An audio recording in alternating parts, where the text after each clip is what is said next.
Ela disse que, se você quisesse, poderiam se aliar temporariamente e primeiro tirar os outros da jogada. Quando os espectadores da live do País do Dragão viram aquilo, até sentiram uma pontinha de esperança. Afinal, você já estava no local.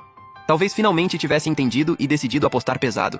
Mas no segundo seguinte, você apenas acenou com a mão e recusou com calma. Podem disputar isso entre vocês. Eu já tenho meu alvo, então não vou atrapalhar. Depois de dizer isso, você realmente não demonstrou nenhum apego e passou direto ao lado do habitat do tigre dentes de sabre de presas curtas. Naquele instante, não foram só as pessoas presentes que ficaram sem entender. Até a live travou de choque. A espécie mais popular estava bem na sua frente, e você nem tentou disputar. Mesmo sem garantia de vitória, pelo menos devia tentar, não é? Mas você simplesmente pulou todo o processo e foi embora. Por um momento, ninguém entendeu o que você queria fazer. Mas logo eles também não tiveram tempo para isso, porque conforme o tempo avançava, quando os últimos 10 minutos chegassem, o sistema puxaria à força todos que disputavam a mesma espécie para um jogo. O vencedor levava tudo, o perdedor saía. Do lado do tigre dentes de sabre de presas curtas, a disputa prometia ser brutal. Enquanto isso, você já tinha entrado na floresta e parado debaixo de uma árvore. Entre os galhos, um macaquinho baixo se escondia atrás das folhas, observando tudo com cuidado, alerta como um bichinho pronto para fugir a qualquer instante. Você levantou a cabeça, olhou para ele e então enviou sua resposta ao sistema. O observador de civilização do País do Dragão confirma o Ardipithecus como objeto de observação. Como não havia concorrência, um feixe de luz logo caiu, envolvendo você e aquele macaco juntos. A voz mecânica do sistema soou em sequência. Yang Chen, observador de civilização do País do Dragão, confirmou o alvo de observação. Ardipithecus em processo de vínculo. Vínculo concluído. Assim que a notícia saiu, todo o País do Dragão praticamente explodiu no mesmo instante. No grupo de pesquisa, a xícara na mão do Sr. Tim caiu no chão com um estrondo. Mesmo com a água quente respingando na barra da calça, ele nem percebeu. A sala de pesquisa primeiro mergulhou num silêncio mortal.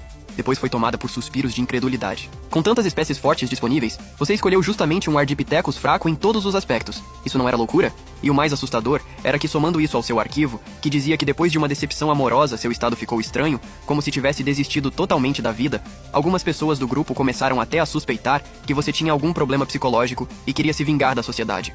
Quanto mais pensavam, mais desesperadas ficavam. Afinal, uma pessoa normal dificilmente faria uma escolha dessas numa situação assim. Enquanto isso, a transmissão geral e os espectadores de vários países trataram aquilo como uma grande piada. Pessoas da Coreia, do País das Cerejeiras e do País Bonito começaram a aparecer, zombando se o País do Dragão queria confiar no espírito confucionista e ceder de propósito. Alguns disseram diretamente que o País do Dragão estava entregando sua sorte nacional de bandeja para os outros. Outros ainda citaram Sun Wukong com ironia, dizendo que talvez um macaco também pudesse causar confusão no céu. Os espectadores do País do Dragão ficaram furiosos na hora, mas não tinham como responder. Afinal, os dados do Ardipithecus eram ruins de um jeito claro demais. Nem forçando dava para defender com confiança. Mas você simplesmente não tinha paciência para ligar para isso. Aos seus olhos, o Ardipithecus era um verdadeiro deus do late game. Se fosse dividir por fases, bastava desbloquear a habilidade de arremesso para ele praticamente entrar oficialmente na fase final. Quando esse momento chegasse, quem ainda ousaria dizer que ele não era a resposta da versão? Meia hora passou rápido, e as escolhas de espécies de cada país foram definidas uma após a outra. Na disputa mais aguardada pelo tigre dentes de sabre de presas curtas, o vencedor final acabou sendo Cha Tae-hyun, da Coreia. O resultado surpreendeu muita gente. David, do País Bonito, foi justamente o primeiro a ser eliminado da disputa. Depois de perder o tigre dentes de sabre, ele virou imediatamente e disputou a águia gigante argentina, conquistando no fim o soberano dos céus. Natasha, do País do Urso, embora tenha perdido o tigre dentes de sabre, conseguiu pegar com sucesso o elefante dente de sabre na disputa do grupo dos elefantes. O que mais quebrou os espectadores do País do Dragão foi Tetsuya Yamagami, do País das Cerejeiras. Ele tinha ficado até o fim praticamente dependendo da escolha aleatória do sistema, mas acabou sorteando a hiena gigante, ainda por cima um predador forte que vivia em grupo. A sorte dele era absurda. Com isso, a live do País do Dragão ficou ainda mais desanimada. O próprio lado deles tinha escolhido de propósito a espécie mais fraca, enquanto até no sorteio dava para pegar uma carta forte. Como jogar assim? Logo, o sistema anunciou oficialmente o início da nova versão.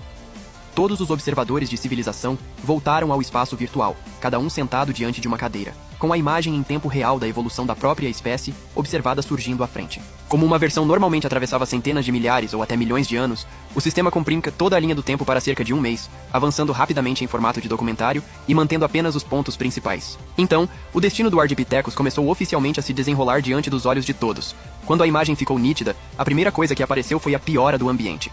Por causa das mudanças climáticas intensas, a floresta tropical, que antes era relativamente densa, já estava ficando cada vez mais rala, e a distância entre as árvores aumentava sem parar. O macaquinho vinculado a você estava encolhido no galho de uma árvore solitária, observando os arredores em alerta. Naquela mata já não havia muitos da mesma espécie. Como a comida era limitada, os frutos das árvores já tinham sido devorados por completo, e o macaquinho estava há 2 dias sem comer. O mais cruel era que, naquela manhã, Um macaco velho tinha morrido de fome, caído da árvore e pouco depois, sido arrastado por um tigre dentes de sabre de presas curtas. Ele não sabia exatamente o que a morte significava, mas uma regra gravada fundo nos genes não parava de avisá-lo. O chão é perigoso. Ao pisar nele, o perigo está por toda parte. Só que a fome também o empurrava para a morte. Ele ficou sobre o galho e viu a 100 metros dali outra área de mata. Talvez houvesse frutos ali. Talvez houvesse uma chance de sobreviver. Mas esses curtos 100 metros para um ardipithecus que só sabia se mover e saltar entre galhos pareciam um abismo impossível de atravessar. Ele encarou o chão sob seus pés e cada célula do corpo parecia soar um alarme. O medo o forçou a recuar por instinto.